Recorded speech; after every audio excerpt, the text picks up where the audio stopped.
एक बार बस बता तो दीजिए कि बॉडी है कि क्या है। मुझे सर राइट नहीं है बोलने का, मैं थर्ड क्लास का एक पुलिस ऑफिसर हूँ। जल क्या रहा है आपके सामने? थर्ड स्केल का पुलिस ऑफिसर हूँ, मुझे बोलने का अधिकार नहीं हिंदुस्तान में। आप लोग खड़े, किसी को तो पता होगा। मैं कोतवाल हो सकता हूँ पर बोल नहीं सकता हूँ मैं। अच्छा कोई तो बता दे सर, हमको जरा बता दीजिए। जो बोल सकता है वो बोले। नहीं कौन, ये क्या चल रहा है इतना बस बता दीजिए सर, बस इतना सा मुझे बता दीजिए।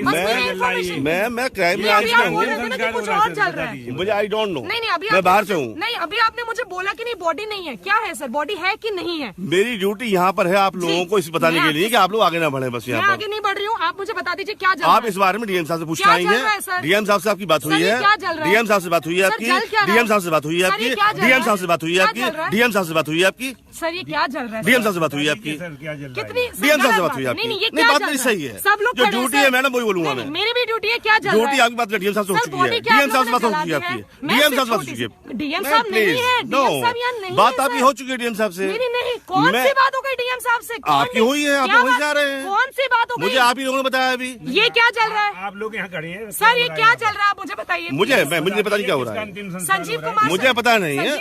मैं क्राइम ब्रांच में इंस्पेक्टर हूँ, ऑफिस में अटैच हूँ मैं थाने में नहीं हूँ, मैं लॉ एंड ऑर्डर में लगाया गया हूँ। ग्राउंड पे खड़े क्या चल रहा है सर? मेरी ड्यूटी लगाई गई है, मेरी गाँव में ड्यूटी लगाई गई है, कोई लॉ एंड ऑर्डर खराब ना हो यहाँ पर। बस यहाँ पे कोई नहीं। मैं रिक्वेस्ट कर रहा हूँ, आप सुन लें मेरी बात एक बार। नहीं सर, मेरी ड्यूटी यहाँ लॉ एंड ऑर्डर के लिए है, आपके सवालों को जवाब देंगे नहीं है। अथॉरिटी है यहाँ पे मेरी ड्यूटी ये नहीं जवाब दूंगा आपके सवालों को। सर आप बता सकते हैं, आप बता सकते हैं, कोई बता सकता है ये क्या चल रहा है? हाँ वो तो सर सब रिकॉर्ड हो रहा है, आप बिल्कुल टेंशन मत लें उस बात की। हाँ वो हम कर ही रहे हैं सर। सर मुझको बस ये बता दीजिए ये क्या अंदर है? नहीं जल रही है बॉडी। अरे तो आई टोल्ड यू राइट। या 1 सेकंड, हटिए एक सेकंड, हटिए 1 मिनट। अब कर लिया ना आप लोगों ने जो करना है, हटिए एक बार। मैम मैं अंदर नहीं आगे जा रही हूँ, चिंता ही मत करो आप। ये जल क्या रहा है ये तो बता दीजिए हमको, बॉडी है कि क्या है ये भी पूछ लिए। मुन्ना सिंह जी एक बहुत अहम वो है, हिंदुस्तान हमारा भारत देश जिसमें सनातन धर्म की मान्यता है कि जो बॉडी सूर्य अस्त के बाद जला दी जाती है, जिसका दाह संस्कार किया जाता है, उसकी आत्मा को शांति नहीं मिलती है और अगले जन्म में वो जानवर के रूप में पैदा होता है। उसके बावजूद ऐसा कृत्य करने का साहस करने वाले क्या उन अधिकारियों को अपने सनातन धर्म, मनुस्मृति और वेद पुराण का ज्ञान नहीं था? वो अधिकारी थे और दाह संस्कार में जितने भी लोग शामिल हुए, छोटे से लेकर बड़े तक, यहाँ तक कलेक्टर भी मौजूद थे, तो ये माना जाएगा कि सभी पढ़े लिखे क्वालिफाइड लोग थे। अब ऐसा नहीं है कि उनको अपने धर्म के बारे में जानकारी नहीं है। और अब हिंदू धर्म के समाज में ये माना जाता है कि सूर्यास्त के बाद और सूर्योदय के पहले किसी भी लाश का क्रिमेशन नहीं किया जाता। लेकिन ये सब जानने के बावजूद बॉडी को जलाया गया, तो इससे तो ये साफ है कि उनके सामने एक समस्या थी। एक तरफ सच्चाई जनता के सामने आने वाली थी और दूसरी तरफ उस सच्चाई को मिटाना था। अब चुनाव उनको करना था कि हम जो कह रहे हैं या हमारे ऊपर के अधिकारी या ये मान लीजिए शासन द्वारा या मुख्यमंत्री द्वारा जो निर्देश दिए जा रहे हैं, हम उसका पालन करें या अपने सनातन धर्म का पालन करें। तो इस जगह पर ये बात आती है कि सनातन धर्म को एक किनारे करते हुए, यानी अपनी परंपरा को, अपने संस्कारों को एक किनारे करते हुए, तथ्य को छिपाने के लिए अधिकारियों के आदेश का पालन करते हुए उन्होंने सबूत को नष्ट कर दिया और उसको जला दिया। अब बाद में हमारे मुख्यमंत्री जी सीबीआई जांच की संस्तुति करते हैं, लेकिन जब वहां पर कोई सबूत ही नहीं है तो सीबीआई जांच क्या करेगी, किस बात की जांच करेगी? अगर यही किसी पैनल द्वारा दोबारा पोस्टमार्टम होता तो हो सकता था कि बहुत कुछ सच्चाई सामने आई होती, लेकिन ये नौबत ना आने पाए, इसी के लिए इन्होंने रात में बॉडी को नष्ट कर दिया, जला दिया, खत्म कर दिया, ये कह लीजिए कि सारे सबूतों को खत्म कर दिया। एक अनआइडेंटिफाई बॉडी को जला दिया। हम नहीं कह सकते हैं कि वो बॉडी मनीषा की थी, क्योंकि किसी ने नहीं देखा उसको। हम तो ये भी कहते हैं कि वो बॉडी मनीषा की ही थी या मनीषा की नहीं थी, या ये कोई पुतला था। हम ये भी श्योर नहीं हो सकते हैं कि वो किसी मानव बॉडी ही थी, वो तो एक पुतला भी हो सकता है। जमील जी, एक चीज़ जो है, आप जो है बॉलीवुड से आप रिलेटेड हैं, आप सुशांत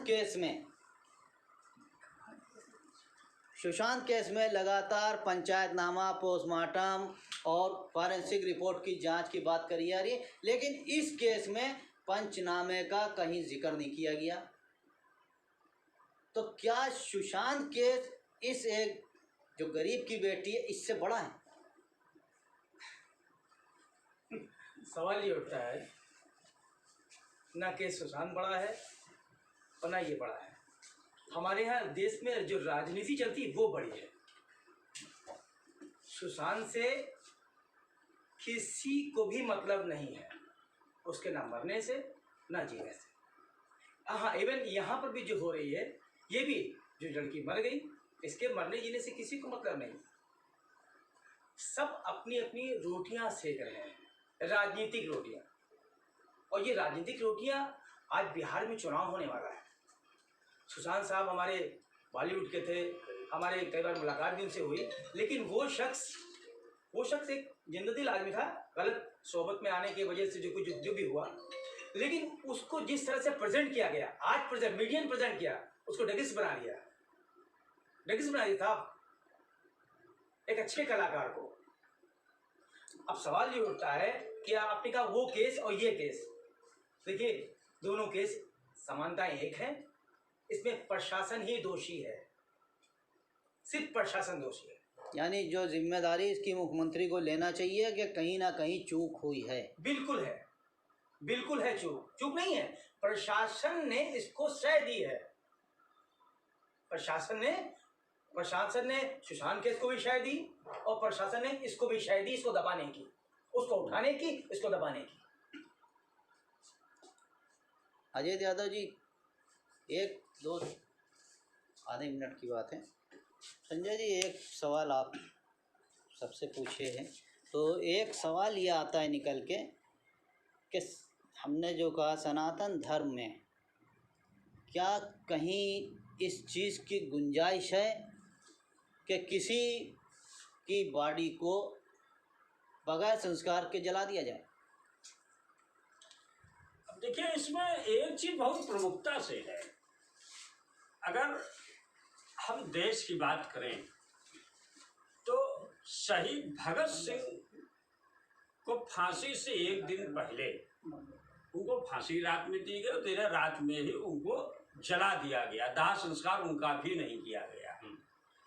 चूंकि अंग्रेज सरकार को ये लग रहा था कि यदि ऐसा करते हैं तो पूरे देश में एक ऐसा आक्रोश जन्म लेगा जो हमको उखाड़ के फेंक देगा। इस हमारी बेटी इस गुड़िया के साथ में जो रात में ये घृणित काम किया गया है, तो कहीं ना कहीं शासन प्रशासन को भी इस चीज को लेकर के शंका थी कि ये हाथरस नहीं, पूरे उत्तर प्रदेश में हमको इसका जवाब देना पड़ेगा और इसकी आंधी के सामने हम नहीं टिक पाएंगे। इसलिए उन्होंने इस तरह का कृत्य करने का साहस किया। Thank you. तमाम घटनाक्रम में एक चीज मन को बहुत उत्तेजित करने वाली, मन को बहुत ही बेचैन कर देने वाली सामने आ रही है, जिसका संज्ञान अभी संभवतः किसी ने नहीं लिया।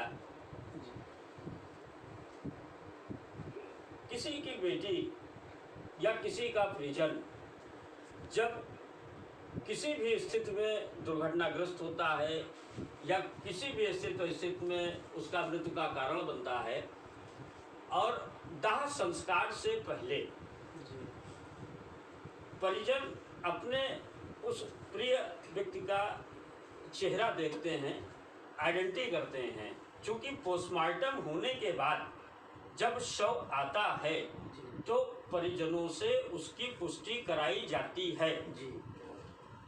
इस मामले में जब मृतका के शव की पुष्टि नहीं कराई गई, तो क्या ये माना जाना चाहिए कि जो शव जलाया गया है वो उसी का है? देखिए शुक्ला जी, ये पुष्टि कौन करेगा? सबसे सोचनीय विषय यही है जो सवाल आपने अभी किया है। किसी भी बॉडी को जब घर लाया जाता है तो सबसे पहले एक तो पोस्टमार्टम हाउस में ही परिवार वालों के सुपुर्द किया जाता है जी। इसमें ऐसा नहीं किया गया, वो प्रक्रिया है, लेकिन इसमें ऐसा नहीं किया गया। बॉडी को एम्बुलेंस के द्वारा, प्रशासन के अधिकारियों द्वारा, पुलिस की सुरक्षा में गांव तक लाया गया और गांव के बाहर पूरे गांव को छावनी में तब्दील कर दिया गया। किसी को अंदर बाहर आने जाने की इजाज़त नहीं दी गई। उसके बाद बॉडी को ले जा करके जंगल में परिवार वालों की बिना उपस्थिति के पूरे परिवार को घर में बंधक बना करके जंगल में ले जा करके उसको पेट्रोल डाल करके जला दिया गया। अब सवाल ये उठता है कि आपको आधी रात में बिना किसी परिवार वाले की उपस्थिति के बॉडी जलाने का क्या औचित्य था? इससे ये स्पष्ट सवाल बनते हैं कि आप कुछ न कुछ छिपाना चाहते हैं, क्योंकि घर वालों की और अन्य लोगों की ये मांग थी कि मृतका का पोस्टमार्टम एक कमेटी द्वारा कराया जाए, एक समिति गठित की जाए डॉक्टरों की, एक पैनल द्वारा उसका पोस्टमार्टम दोबारा कराया जाए, जिससे कि तथ्य और सच्चाई सामने आ सके। लेकिन अब कैसे उसका पीएम हो सकता है जब उसको इस तरह से उसको जो है जला दिया गया? हम यही कहने जा रहे हैं कि ये सबूत, सबसे पहले सबूत नष्ट करने का काम किया गया कि जिससे आगे चल करके सच्चाई जनता के सामने, परिवार के सामने और देश के सामने ना आ सके। ये प्रशासन, मैं नहीं समझता हूँ कि बिना शासन की अनुमति के प्रशासन की इतनी हिम्मत थी कि जो बिना शिनाख्त के और बिना परिवार वालों के बॉडी का अंतिम संस्कार कर दे, क्योंकि तथ्य को छिपाना था, फैक्ट को खत्म करना था, इसलिए उसको जला दिया गया। और इसमें एक सोचनीय प्रश्न और शंका पैदा करता है कि क्या वो बॉडी मनीषा की ही थी? निश्चित तौर पर ये एक ऐसा ज्वलन सवाल है कि क्योंकि परिजनों ने अभी तक कोई पुष्टि नहीं की। पुष्टि जब उनको देखने दिया जाता तब तो वो पुष्टि करते, जब उनको बॉडी को या उनकी बेटी को या बहन को देखने ही नहीं दिया गया तो वो शिनाख्त किसकी करते?